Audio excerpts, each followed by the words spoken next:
ating wika, paano natin maririnig ang tinig ng kalayaan?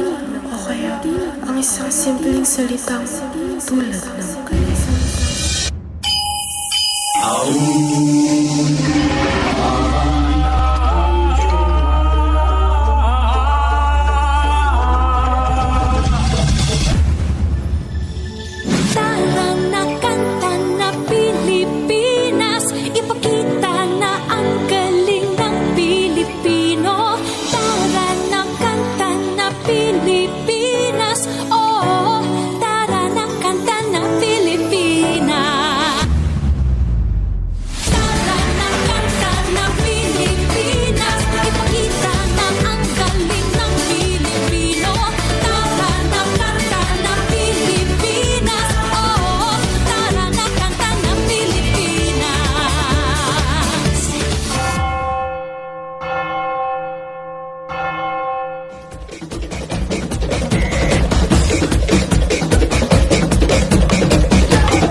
Right, son. Let's go. Turn off your iPad.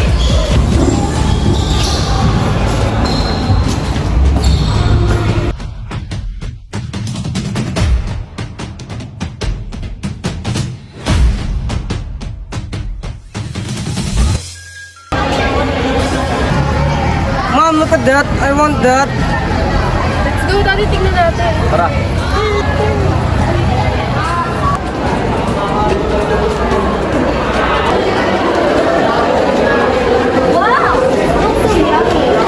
Yes, ma'am. It's one of the most popular here in the Philippines, and it's very affordable. Oh yeah, we've been here in the Philippines for so many times, but this is the first time I saw this good thing called pasalubong. Nice to hear that. Like your family, ma'am. How much is this? 500 pounds. It seems it's so expensive. But don't worry, ma'am, because we can assure you that it's delicious. Maybe you can lower it. Your jar is so small, yet it's so expensive. You're cheating us. It's not really possible because you already fixed the price. No! I'm sure you're just cheating on us. You can make a lot of money. Your jar is so small and your price is so expensive. You Filipino have really corruption running in your blood. Hoy, ikaw turistang mukhang espasol sa puti. Magdahan-dahan ka sa pananalita mo. At isa pa, huwag mo akong English sa sarili kong bayan. Kung ayaw mo bumili, alis! Get out!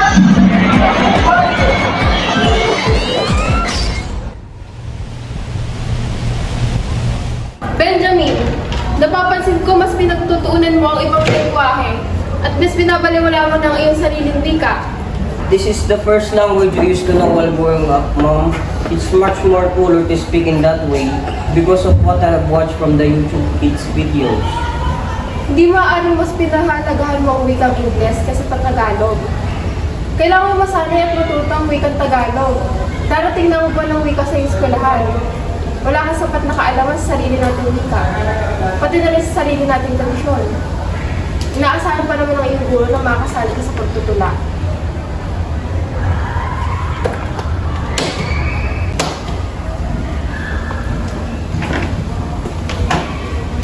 Tama ang iyong nanay, Benjamin. Dahil ikaw lang din ang mahihirapan sa iyong hinaharap. Wala kang sapat na kaalaman sa ating wikang Pilipino. Kapag desisyonan namin ang nanay mo, nakuhanin muna ang iyong gadgets. Tuunan mo muna ng pansin ang pagbabasa ng libro patungkol sa ating wika. Tama.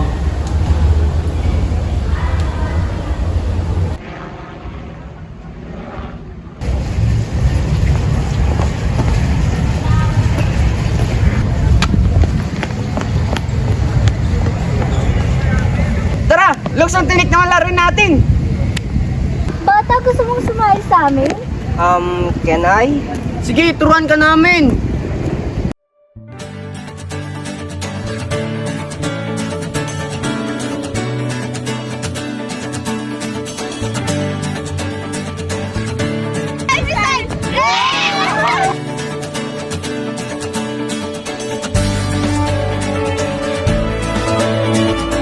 Thank you you guys. I have so much fun with you. By the way, I'm Benjamin. Salamat din at nagkaroon kami ng bagong kaibigan. Sa susunod na ulit, baka hinahanap na tayo ng ating mga magulang dahil magagabi na. Okay guys, see you again. Bye-bye. Bye! Uy! Si Benjamin, oh! Tara, ayain maglaro! Benjamin, halika't maglaro tayo! What are we going to play? Tumbang preso? Marunong ka ba ng tumbang preso? How do you play that? Madali lang to, Gar! Turuan ka namin.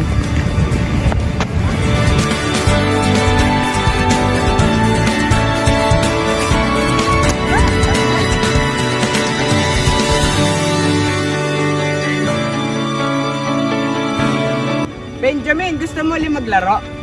Gusto ko ulit maglaro. Uy, maano ko na magsalita ng Tagalog! Yet, thanks to you guys, napag-aralan ko na magsalita ng Tagalog.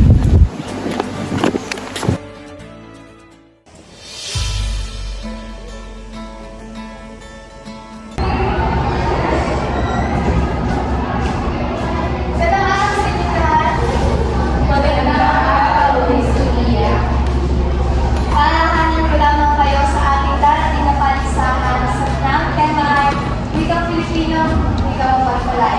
Ihanda rin ninyo ang inyong mga sarili at ang inyong mga pilar sa darating natin pagpalay. Ma'am,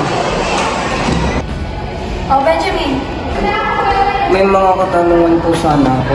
Sige, ano? Talaga po ba ang mahalaga ng matutunan ng ating sariling wika?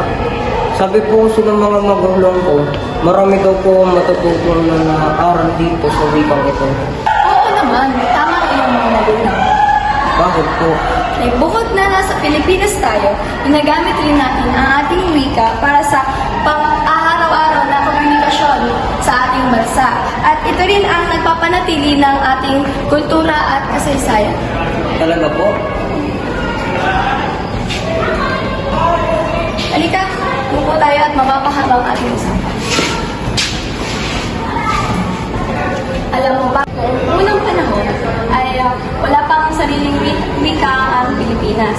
Bago pa man dumating ang mga mananakop, ay mayaman na ang ating bansa na sa mga katutubong wika at ang mga sinaunang Pilipino naman ay mga gumagamit ng mga baybayin upang paraan ng pagsulat pa. Talaga po ba? Oo, anak. Dumating ang mga panahon ng mga Espanyol noong 1565 hanggang 1895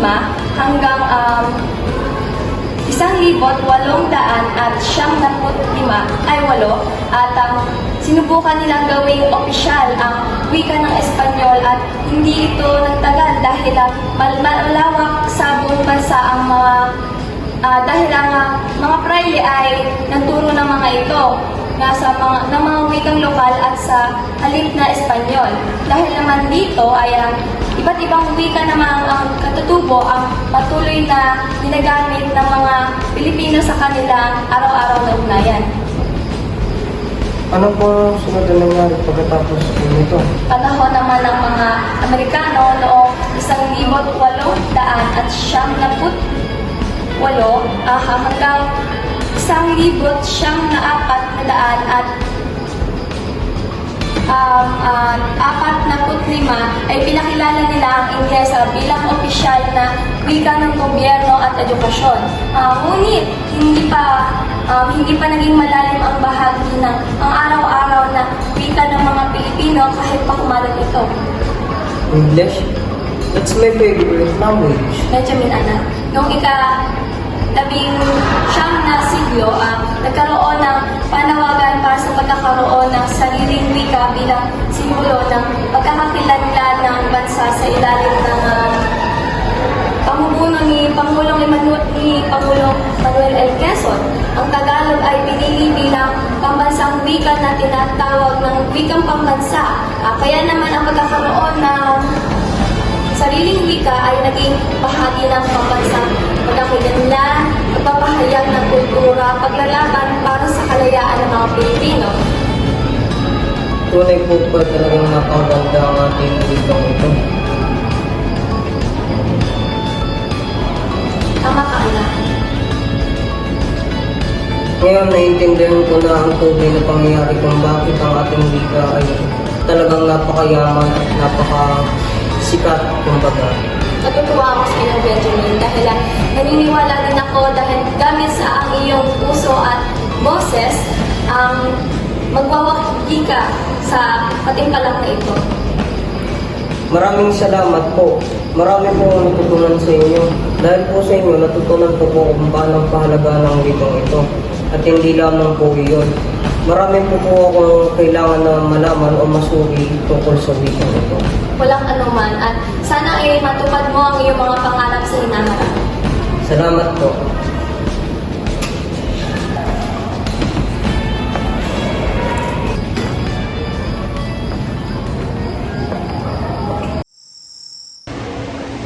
Isusulat ko ang tulang ito para sa kanila. Katulad ng kwento ng aking guro, sapagkat hindi ito magiging isang ordinaryong tula lamang. Ito ay isang piraso ng kasaysayan, alaala ng kanilang sakripisyo na dapat ipagmalaki.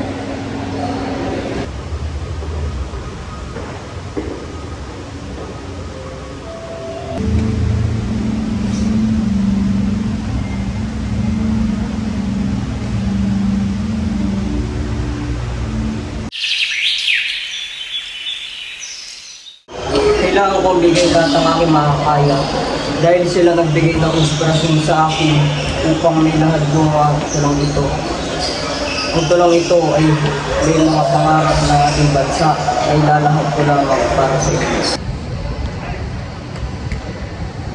Isang magandang araw sa inyong lahat. Ang aking tulang nilikha ay wikang Pilipino, wikang mapagpalaya.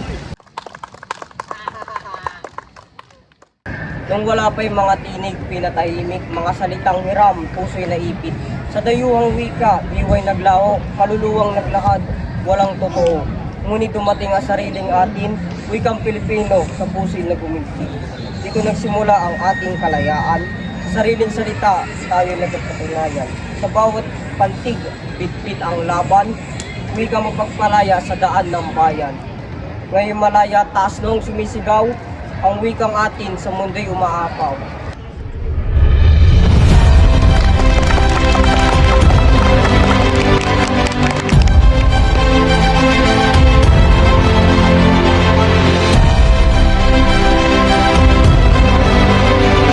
Kaya ako'y pinapasalamatan sa iyo, Tira. Hindi mo lamang kami binigyan ng inspirasyon at ipinakita mo pa ang kahalagahan ng wikang Pilipino.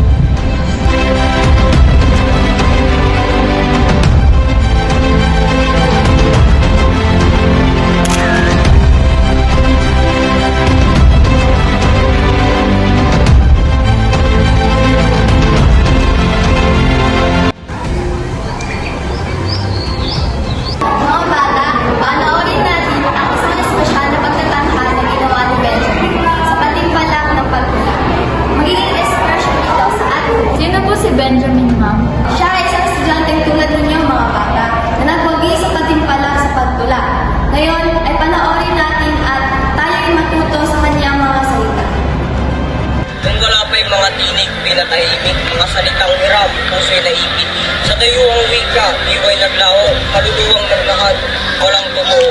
Ngunit dumating ang sarili. Ang galing naman po ni Benjamin. Gusto ko na rin pong gumawa ng tula tungkol sa wika. Magandang hapon po sa inyo lahat. Ngayon po, ating pakikinggan ang isang makabuluhang tula na ipinamalas ni Benjamin tungkol sa ating wikang Pilipino. Pakinggan natin at pag-isipan ang kahalagaan ng ating wika. Nung wala pa yung mga tinig, pinatahimik.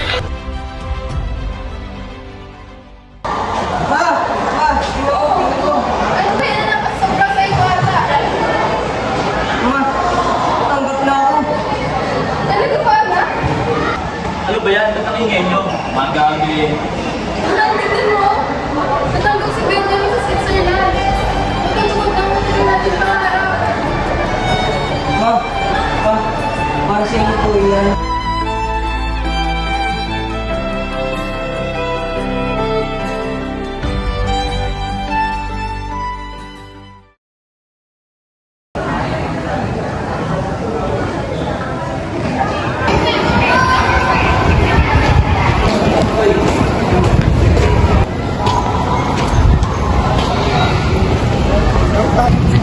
Uy,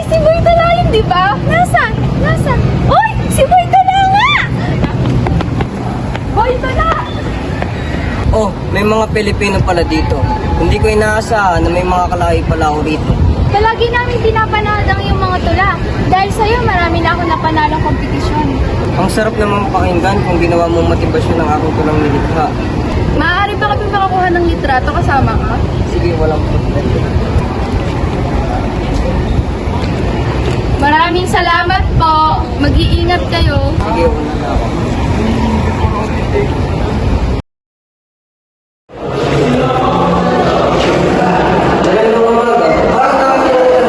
Nakita na nga po kita noon. Ako humingi sa inyo ng litrato. Talagang napakaliit lang ng mundong ito. Kamusta naman ang iyong pag-aaral? Ayos lang, sir. Medyo naninibago dahil sa iba't ibang kultura at wika.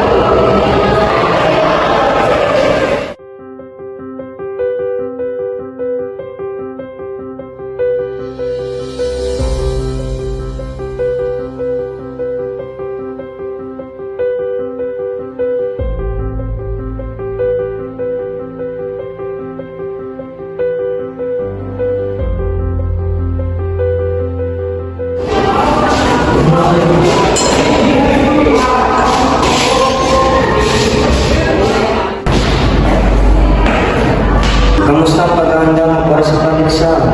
Mukhang kinakabahan ka. Opo, sir. Iniisip ko kung anong sasabihin ko. Baka hindi ko kaya ipakita ang galing natin sa ating kultura sa harap ng mga karaming tao. Alam mo, nang bata pa ako, ganito rin ang nararamdaman ko. Takot at kaba. Pero tandaan mo, hindi tungkol sa kung gaano marami ang nakikinig sa'yo. Tungkol ito sa kung paano mo pinakita ang puso at damdamin na sa ibang nagtitawan. Yan ang tunay na lakas ng ating wika at kultura.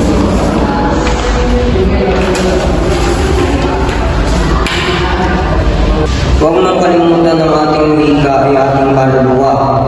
Sa bawat salitang binibitawan mo, ikaramdam mo ang init ng araw, ang lambing ng hangin sa ating kabundukan. At ang tapat ng bawat Pilipino sa harap ng ibang lahi. Ipakita mo ang wika natin na may sariling halaga. Ang pagiging Pilipino ay isang yaman na kailanman hindi mawawala. Kaya lakasan mo ang iyong loob. Dahil ang wikang Pilipino ay nagmula sa ating puso. At sa wikang ito, tayo ay tunay na nagiging malaya.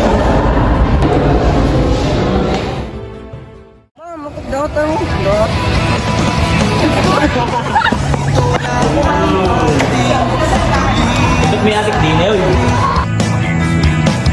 Salamat din!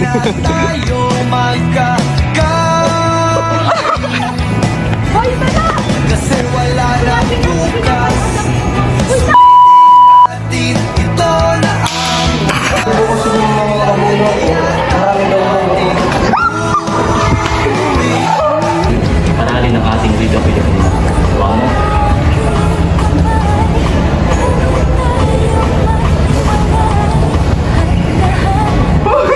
Ala, ho! Ala! Tingin ka!